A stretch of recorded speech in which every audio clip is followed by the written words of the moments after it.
Dear listeners, there's a I mean, particular kind of frustration that a lot of people carry quietly. They are doing the things, they are taking the supplements, drinking the water, getting to the gym, trying to get enough sleep. They know what healthy looks like. They are trying and they still feel off. The energy is not quite there. The mood is inconsistent. Something is missing and they can't quite name it. So today's guest, dear listeners, has a very clear, very practical answer for why that happens. And it's not another thing to add to the list. It might actually be a reason to simplify.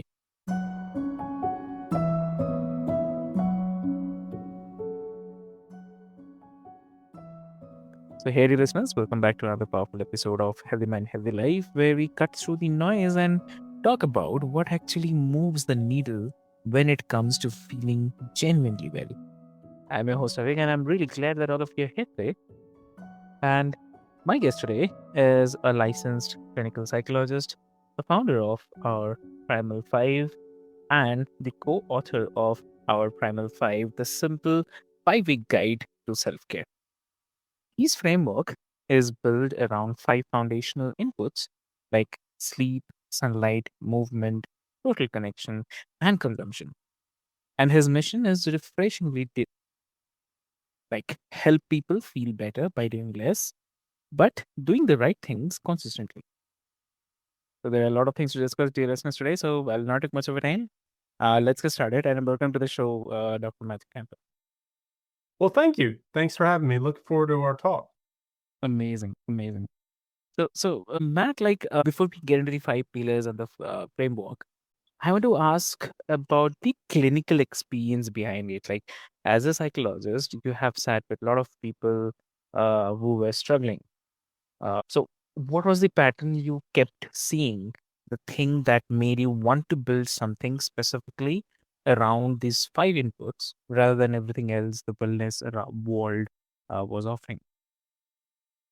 Well, the reason for this is that we often, when we're struggling emotionally, it is often the case, or always the case, really, that we come in, say someone comes into my office, an office of a mental health professional, and there are Mhm. specific things that they're struggling with, whether it's just the feelings they're having, situations that they're dealing with, and such.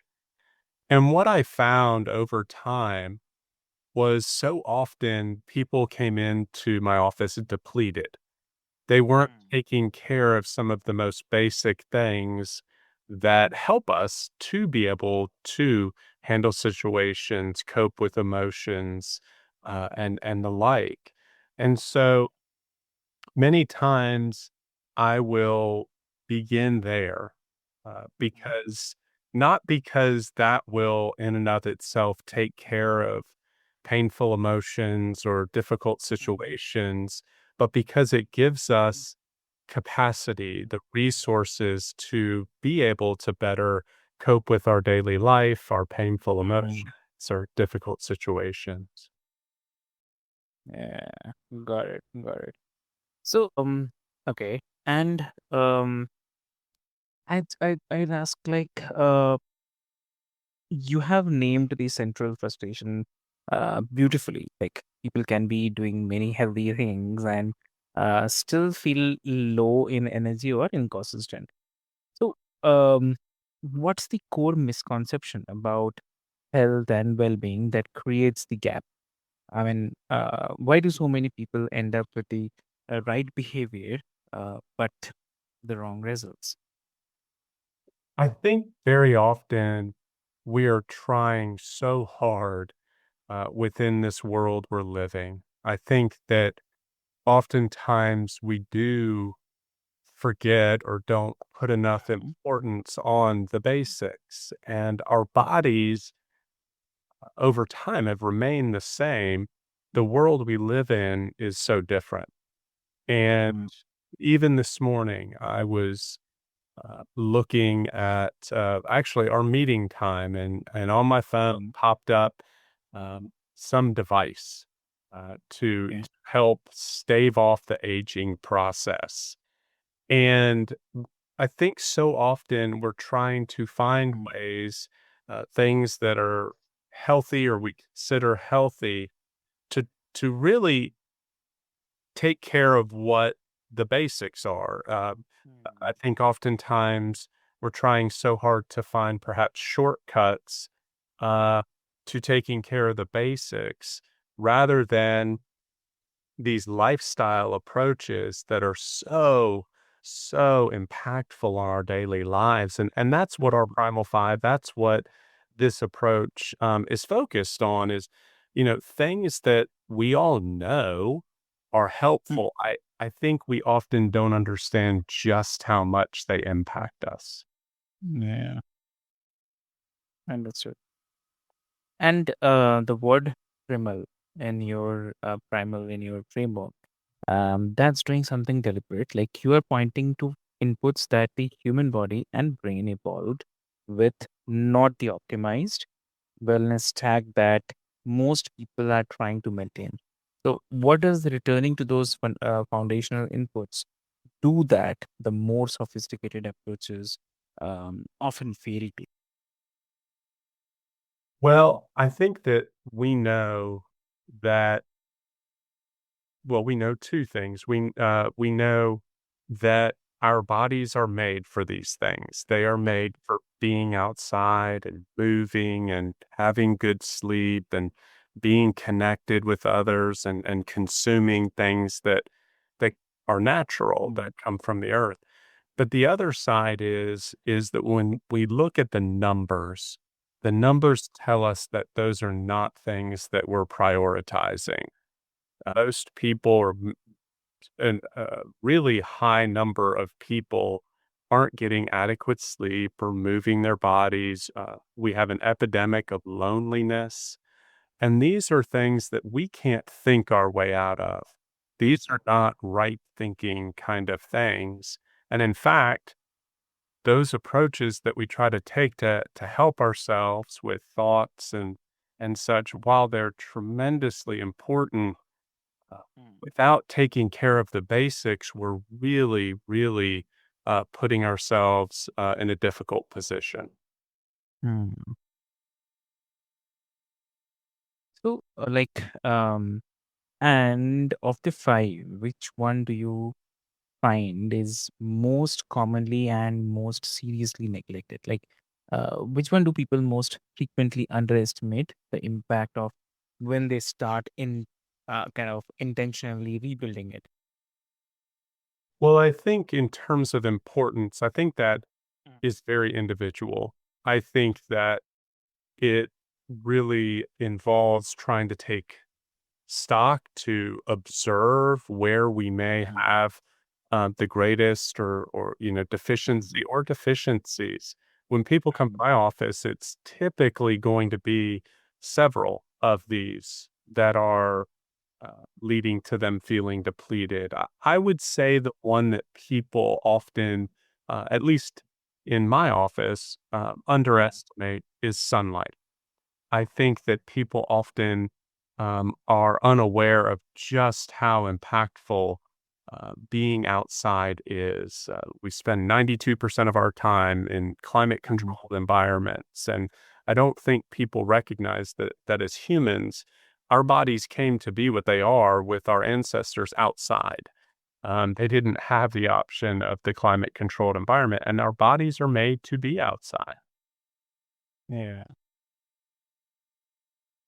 So okay, and definitely, I mean, if we go specific about what low grade deficiency in these five inputs actually feels like in a person's daily life, not a kind of clinical crisis, just the ordinary experience of someone who is mostly functioning but feels persistently off. So, what are the real signs they should be looking for that tell them one or more of these foundation isn't doing its job? Oftentimes, in my office, people will come in with fatigue. They will come in with irritability. They will come in feeling overwhelmed. And those are often signs that they are depleted in their taking care or they're taking care of the basics. I think that very often in a busy world that we live in, we think work harder is the answer. Think right is the answer. And while there is merit to those to an extent, I think so often it's not taking care again of these basic things. And once we are able to do things like m- uh, put moving our body into our daily life, we realize that those emotions are more manageable. Again, I just to emphasize, it certainly is not going to be the answer for everything, and certainly, uh, you know, care from professionals is often important. But in being able to make attempts and ways of coping, uh, uh, work better, more accessible, it does involve very often getting back to these basics of sleep and movement and being connected with other humans. Hmm. Understood. Understood. And also, your book is called 5 Week Guide, which suggests that rebuilding these foundations is achievable in a realistic time frame without overhauling a person's entire life. So, um, what does that assessment process actually look like? Like, how does someone begin to honestly evaluate where each of their 5 pillars actually stands? Well, to how you finish that question, I think is so important is being able to improve our awareness of where we are with these five things. I think it Mhm. often begins there. I think so often, and my experience is that so often we are accustomed to feeling depleted, to feeling fatigued and overwhelmed. That is our normal. And we often will, we only know our experience. We can't know without experiencing things how much better we can feel. It takes working at it, trying to improve it. We're not going for perfection. Perfection isn't possible for any of us, but we're trying to focus on improvement. So, what the 5 weeks involve is each week focuses on one of these five areas. The five areas, again, being sunlight, sleep, movement, meaningful connection with others, and then consuming. And then what that means, what we're consuming both physically and mentally. And so each week focuses on them, giving the information on just how impactful these areas are, different behavior change techniques, and monitoring each of these weekly, so that we can improve them. And that is always our goal is improvement, is trying to move forward, accepting that we will slip. There will be, times where we plateau or dip, have difficulty. Life comes in and makes things, more challenging at times. But again, that focus on just trying to improve these. Mm, got it, exactly. So, 5 weeks in the guide, but a heavy life is the destination. So, what happens after the 5 weeks? How do you help people uh maintain what they have built when the novelty fades and the usual pressures of life start competing for the same time and energy they put into place? That is a great point because I really think that if we simplify the change process, it begins oftentimes with some excitement. If you think about a New Year's resolution, people often get excited about improving and helping themselves. And so, what often happens is that with that excitement, we do see that initial change and the improvement with it. But The maintenance part, being the second aspect of change, is really challenging many times because that excitement is gone. As you said, there are other things that compete. And really, and this is a general truth of behavior change, is that when we can get to the point where we're not relying on motivation, but instead we're trying to create a structure and a consistency in our daily life, that's when change really strengthens. When, again, when we're not letting the emotions that we experience decide what we do, but often when we can focus on having a consistent structure, that's when change really is strengthened. That's when we can really benefit or enjoy the benefits of these different areas. Awesome. Matt, I mean, this is for the person listening who has been trying for a long time and still feels off, who has genuinely good habits and genuinely inconsistent results, and who is starting to wonder if feeling consistently well is just not available to them. So, what do you want to hear? I mean, what do you want to tell them? Well, I think that it is often the case, and the approach of this workbook has to do with the recognition that I think, first of all, doing these are difficult. And to the question you're asking, I think that when someone is doing these consistently and they're not experiencing the results, that's when I think that we look for professional help. Because while these are so important, while these are foundational, sometimes there are other things happening. It doesn't at all mean that these are not important. And in fact, these things will help greatly in addressing other difficulties. Generally speaking, that is the case. But sometimes we do need professional help. This is not meant to replace professional assistance. But it's often, in those cases, those are times likely that we do look for the professional help. I think for most people, they will experience a great deal of benefit from these. But again, it's not the answer to everything. And I think that that's important for us to recognize. They are foundational, but this is not the magic elixir for every problem. Understood. Yeah. Matthew, if someone wants to connect with you, what will be the great medium to connect? Well, we have a website, our Primal Five, the number five, and .com. And on that website, it goes over this approach. It goes over the approach. There's a newsletter available on that website, as well as a link to the book. That's for Amazon. It's also on Barnes and Noble's site. And so people can access the workbook there. And I really and have not only experience, but also the logic there is that Yeah. I truly have seen, experienced myself the benefits of this approach. And I think, again, once we do these things, I think it's eye opening.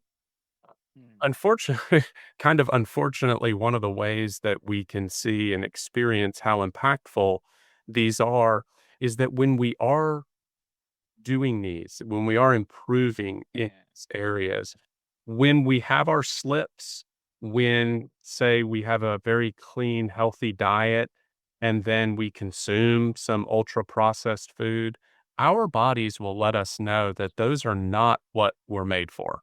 And I think that that is not only my experience, the experience of others as well. And I think that really trying to apply ourselves to do these things, I think that we're going to notice just how much it helps, um, not only the emotional, but the physical functioning in our life. Exactly. Exactly. Yeah. Lovely. So, dear listeners, what I'll do is I'll put all the links and the details into the show notes for easy reference. And that's a wrap for today's episode of Healthy Mind, Healthy Life. And if this conversation gave you a clearer picture of why you have been feeling off, and more importantly, where to start, then please take that clarity somewhere useful today. Even one of the five. And as I mentioned, Matt's book and all the office details will be there in the show notes. And if someone in your life is doing everything right and still feeling wrong, then please share this episode with them. With this is your host, Avik, and this is Healthy Mind, Healthy Life. Thank you so much.